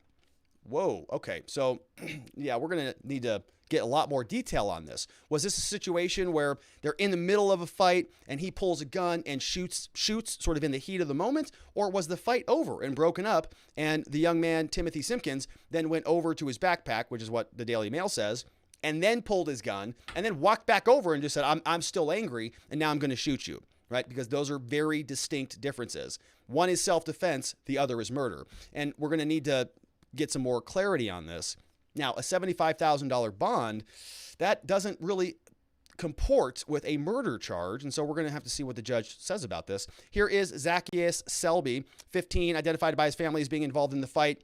Family says he did not bully Tim at all. He's in the hospital, my understanding, still today. All sorts of tubes, going everywhere, every which way. Here, meanwhile, is Simpkins. He was home, pictured Thursday evening, partying with friends and family after being released on a $75,000 bond for his shooting of students and a teacher in class. Here's a picture of that party. You can see he's there with his family. All right, so you can see that. Now, the big question that we started the segment out with was sort of what's going on here? Because we recall that, like Kyle Hooten over on Twitter pointed out, that Rittenhouse was involved in a claimed self-defense shooting. He got a $2 million bond. Timothy Simpkins, also involved in a school shooting. In a shooting. Nobody died in his case. He gets a $75,000 bail or bond, right? It's the same thing. So 2 cases of allegedly self-defense. In Simpkins' case, nobody died. In Rittenhouse's case, 2 people died. 3 people were shot in both. One is 18, happened in a school. One was 17, happened outside in Wisconsin. And so we want to see what's going on here. Now, the big thing that a lot of people want to sort of jump to, I think, some of what I've been seeing on Twitter, is that Rittenhouse's bail is the appropriate bail, right? People are saying, well, if Kyle's was $2 million, why isn't this guy's, Timothy's, $2 million also? Which I would, sort of disagree with. I would say that the legal standard is it's the least onerous condition to secure your appearance. And in my opinion, what happened in Rittenhouse's case was extremely grotesque. It was way over the top. It was totally unnecessary. It was entirely political. And so if anything, right, it's not that this Texas judge did something automatically bad, because we haven't looked at the affidavit yet. We haven't looked at the warrant or any of that yet. But if this was a self-defense case, right, if it wasn't like a situation where Timothy Simpkins went into his backpack after the fight was over and then shot people after the fact, that would be more analogous to murder, versus in the heat of the moment, he needs to shoot in order to defend himself and protect himself, which is what my opinion and analysis in the Kyle Rittenhouse case was. It was that Kyle was being chased, turned around, shot the people who were literally chasing him down. It was in the heat of the moment. It was necessary to stop the physical contact that was about to befall him. We don't know what happened with Timothy Simpkins' case, but the bond leads me to believe that maybe the judge heard something about the facts and considered the self-defense arguments. And so let's take a look now at the actual court documents, because everything to this point has sort of been conjecture. Here you can see that the warrant of arrest was filed back in the state of Texas, the county of Tarrant, I'm not sure how you say that, telling any peace officer in the state of Texas, you are commanded to go arrest Timothy Simpkins. He's referred to as the suspect for what? Aggravated assault with a deadly weapon. He is the suspect accused here by Detective Spencer Simmons, an investigator out in Arlington. Now, what you're going to notice here as the bond amount on this warrant is $25,000. You just heard me say that it was $75,000, and you read that in the article as well. Why? Well, you'll notice here it's because there were 3 people who were shot. And you can see in this sentence here, it says, said Timothy Simpkins, a black male, born on this date, is committed to the appropriate jail for custody. Here's my signature. We have the municipal court judge out of the city of Arlington signed off on here by Sergeant Wright, who's the peace officer. Now, down here on this second page, we get more of the affidavit. We get more of the narrative, the explanation for what actually took place. And you're gonna see that the reason why it was $25,000 bond on this case is because it's essentially one set of these documents for each of the 3 people that were shot. So it's $25,000 for victim 1, $25,000 for victim 2 in the second aggravated assault, a third aggravated assault with another $25,000 bond. So it's $25,000 a piece. All of that adds up to $75,000. Now we can see, we're not going to go through all 3 of these, but we'll take a look at just one of them. It says on October 6th, Simpkins committed aggravated assault, caused bodily injury to this person. Victim, underage, right? He's 15, allegedly. So they're not going to give us his name. The officer, Detective Simmons here, is writing. He says, "My belief is based on the following facts. I was a detective in Arlington on this day. I was called to a shooting at Timberview High School. I learned the following. At 9:15 hours, patrol officers of the Arlington Police South District were dispatched to a shooting in progress. Call text identified the crime scene as the high school. 911 caller stated they heard 2 gunshots. Arrived on scene, multiple victims located ranging from students to teachers. Patrol officers established measures, evacuated victims, gathered information on the staff. A witness who is fully identified, ready and willing to testify in future proceedings, stated she heard a teacher calling for help for another classroom. Upon hearing this, witnesses entered the classroom and witnessed a physical altercation occurring between 2 male students. One of the students involved in the altercation was Timothy Simpkins, born on that day. Timothy was specifically identified by a light-colored hooded sweatshirt. The witness intervened, breaking up the fight Simpkins was involved in. The witness was able to gain control of the other individual in the altercation. This individual ultimately gave up and stopped being combative. When the witness turns around to check on Simpkins, Simpkins had produced a firearm. Upon seeing the firearm, the witness turned to run out of the classroom. The witness then heard 3 to 4 gunshots. Secondly, Officer LaRue of Mansfield Independent School District arrived on scene where this occurred. Upon the scene, LaRue contacted Simpkins. He was engaged in the physical altercation with. The now juvenile victim was asked by LaRue who shot him. He said Simpkins. Officer LaRue identified a second victim, blanked out, who was one of the teachers involved. Thirdly, there was a juvenile witness who was fully identified, ready and willing to testify. The juvenile witness said that they witnessed the physical altercation occur between the juvenile victim and Simpkins. Witness stated multiple teachers and coaches were working to break up the altercation between Simpkins and the juvenile. Once the fight was broken up, the juvenile witness observed Simpkins go to an orange backpack and retrieve a black firearm. Then observed Simpkins point the firearm at the juvenile victim and sees Simpkins shoot from her account 7 to 8 times.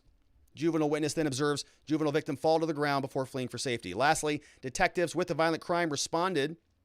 They met a fully identified juvenile victim during the interview. They say that they witnessed the fight as well in the same manner described by the other witnesses. Victim saw Simpkins holding a firearm, then struck their person identified as a grazed wound. Suspect is fully identified as George Simpkins. There's his address. This is why we need the warrant, drafted October 6th. And submitted. So the big question, I want to hear from you on this at watchingthewatchers.locals.com. Where do you fall on that? Does that sound like self-defense? Does that sound like somebody who was fearful of harm to their personal body or fearful of death? Or does it sound like the fight was over and they went and got a gun, came back, and took revenge?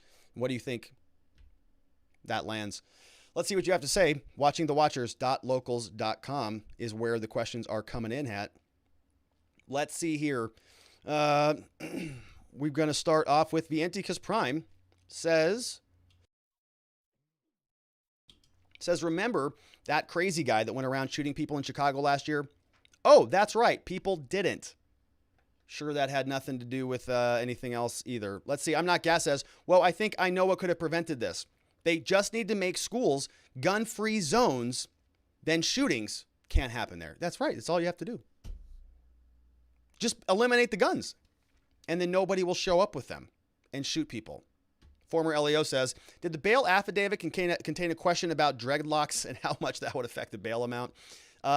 Didn't see that in there, former LEO. Speech Unleashed says, notice how the skin color of the shooter wasn't specified in that article. Quick exercise. Look up any article on a shooting where the shooter was white and the victim was black and see if the skin colors were specified in the articles. I do not believe skin color should be a factor in shootings, but the media sure seems to think so, don't they? Yeah, there were actually people on Twitter.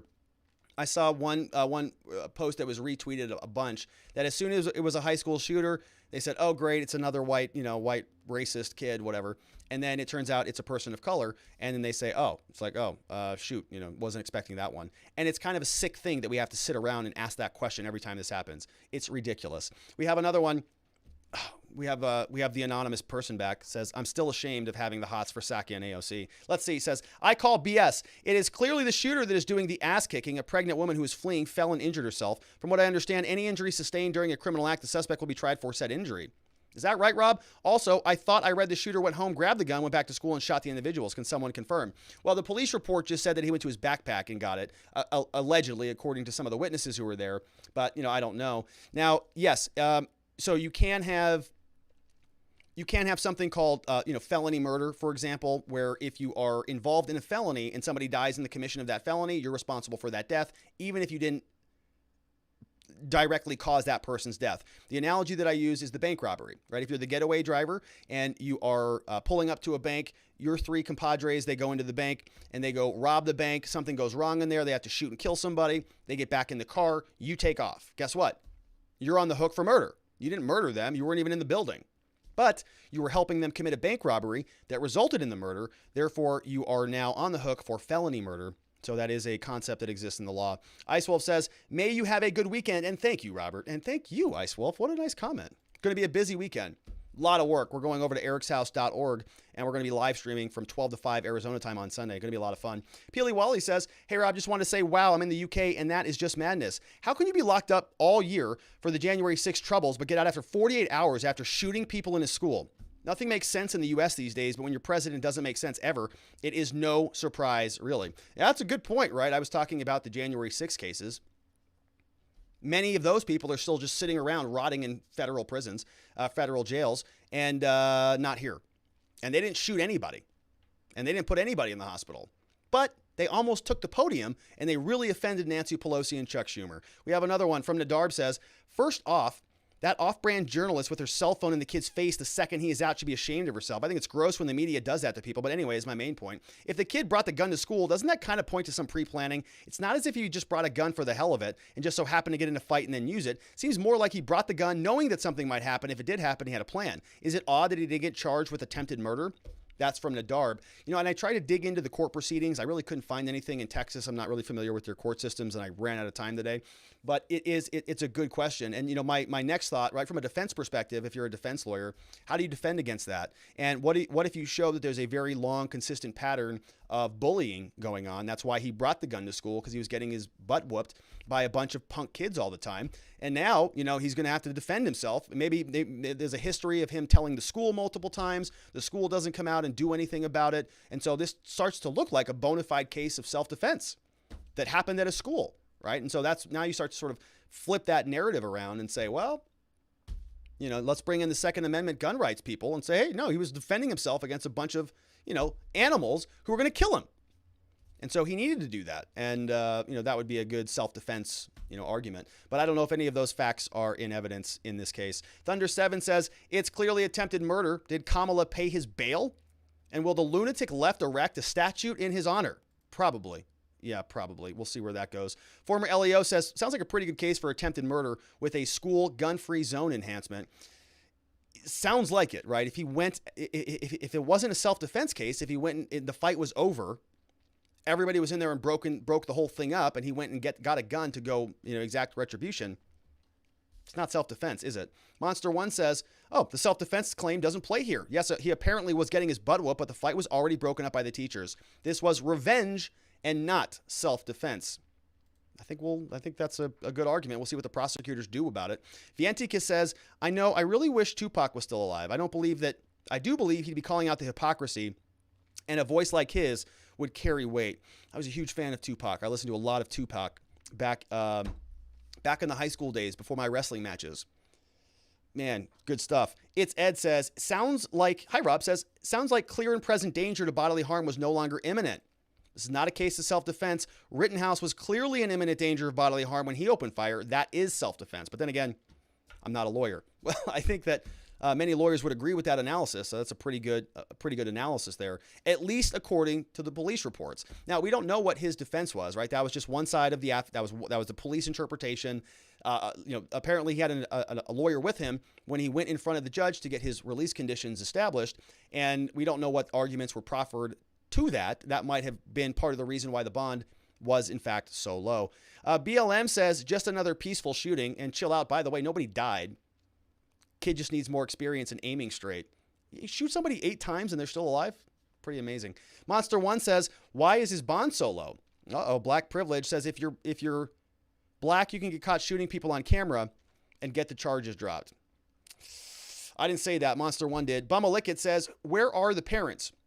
Why does he have a gun? He's just 15. What was the reason he had to bring a gun to school? Was he bullied prior to this incident? We don't know. I mean, that's what his family is saying, that he's been bullied and bullied and bullied, and he just snapped. Does that excuse it? Do you get a reduced sentence for that? Good question. Former LEO says, I wonder what his FFL form looks like to purchase a handgun. Yeah. Does he have one of those, do we think? I don't know. Was it a lawfully purchased firearm? Are they going to add all sorts of firearm charges in there? News Now says, I can see the defense argument working if it was only the ones attacking him. I haven't seen a lot of the facts coming out yet, but if anyone else got a bullet near them, self-defense may not work. Yeah, you can sort of analogize that to, well, kind of the Breonna Taylor case, right? That officer, I forget his name, was just shooting wantonly like an idiot and shooting into the neighbors and things like that, right? I think he got charged with a crime for that. So some sort of criminal topic. Let's see here. This is from Tweak, says, completely off topic, wanted to end the week on a more positive note. So here's some of the wisest words ever spoken. Let's see if I can pull this up. It's from Muhammad Ali. That's a good one. We'll save that for the end of the questions here, Tweak. Good stuff. We have another one from Speech Unleashed, says, have they specified how he acquired the gun? Not that I've seen. I'm wondering if it was via legal means that already have strong gun restrictions or if it was by illegal means, which obviously do not abide by the gun laws. Yeah, and you know, you can analogize this to the Rittenhouse case, because in Rittenhouse's case, they're charging him for sort of being in unlawful possession of a firearm. And we just covered that hearing. The judge also said that that was something that was going to stick. So it would be appropriate to also investigate gun charges if you're a prosecutor, right? They look for that stuff. But I haven't seen anything about that yet, their speech. Former LEO says, what was the school resource officer doing? Wait, was he fired? Maybe he didn't take the vax. Who knows? Zulu says, let him shoot him up. Nobody died. Who cares? That's I don't know if it's Zulu or not. We have News Now says, what Kyle has going for him is he fired 3 shots, hit 3 people he intended to hit. If he fired lots and lots and lots, it'd be harder to argue. However, each bullet had a name on it. Yeah, he took care of business that night. Nadarb says, whoa. They didn't have to call the gun black like that. Not cool, man. Yeah, that gun is that racist? I don't know. Peely Wally says, off topic, but want to say have a great weekend, Rob. And everyone else, take care in the crazy world we live in today. And much love from Scotland. Oh, I'd love to visit Scotland one day. Maybe when maybe we can travel freely again. Monster One says, how the hell is an 18-year-old in the same class as a 15-year-old? How many times did this kid fail? I don't know. It's a good point. I don't know, but that is a good point. We have another one from X, says, hey, Rob, kind of odd topic, but I love your channel. I always get the notification when you were live, but I refuse to watch it because I'm a truck driver. I'd rather watch it when I'm driving. Hope you have a good weekend. That's from X. Well, shout out, X. You know, we've represented a ton of truck drivers. I've worked with a ton of truck drivers. You guys are amazing. The work that you do is really, really appreciated. And you guys get picked on so badly. It drives me nuts. Arizona in particular. Do you know if you're a trucker and you're in Arizona and you're driving through our state, if you do like anything wrong, like anything, it's a class 1 misdemeanor, which is the same thing as a DUI. It's nuts. Truckers get picked on so badly here, and it boils my blood.